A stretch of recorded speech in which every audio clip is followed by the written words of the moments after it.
why I really believe in this internship is, or any internship for that matter, is that you're actually giving a chunk of your life. You know, it's not much, it's 1 month, 30 days, but you're saying no to other distractions. You're saying, I'm going to go wholeheartedly and pursue you, God.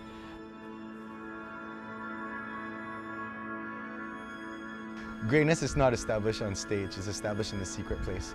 And I feel like many young worship leaders today are seeking the endorsement of man when they really should be seeking the approval of heaven, or the endorsement of heaven. And there's no other way to do it but to give yourself to the secret place pursuit.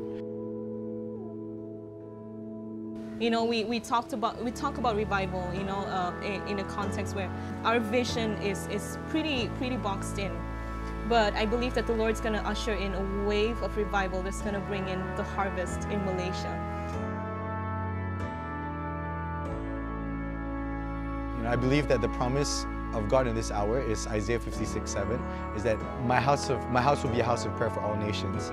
But we forget the first part that talks about how He promises us joy in the house of prayer, joy in the place of prayer.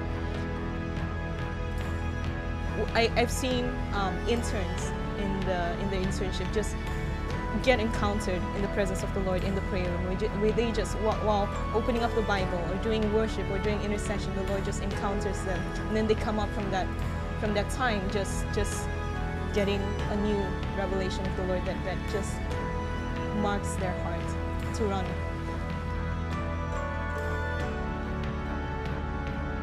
It's 30 days of encounter. It's 30 days of wholehearted pursuit. It's 30 days not of seeking God on your own, but together with a company of people who have that same vision and purpose to really give themselves wholeheartedly for the Psalm 27:4 pursuit of God.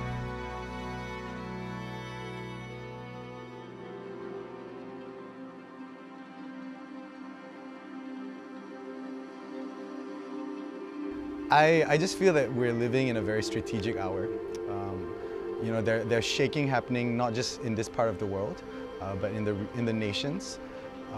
And I believe that every time that there's a transition in history, every time there's a transitional hour, every time the Lord is about to do something or release something new, the way that He does it is He raises up forerunners. He raises up those who will be voices of preparation, those who have given themselves to a place of preparation, who've prepared themselves so that they can prepare others.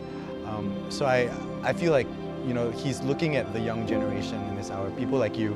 You know, He's looking at your hearts, looking at passion, looking at the way that, you know, over the years, prophetic words have been spoken over your life.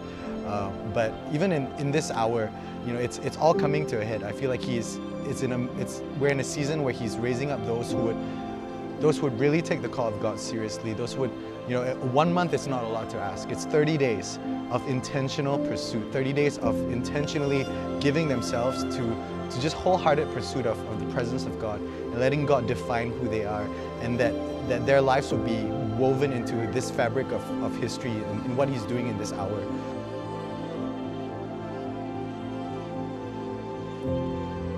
I think a lot of times for us as young people, we're very focused on living our lives, our dreams, our destinies. But what would it look like for a generation to say, God, how can we fit into your plan? How can we fit into what you are doing in this hour? And then to give themselves wholeheartedly to prepare themselves for that calling.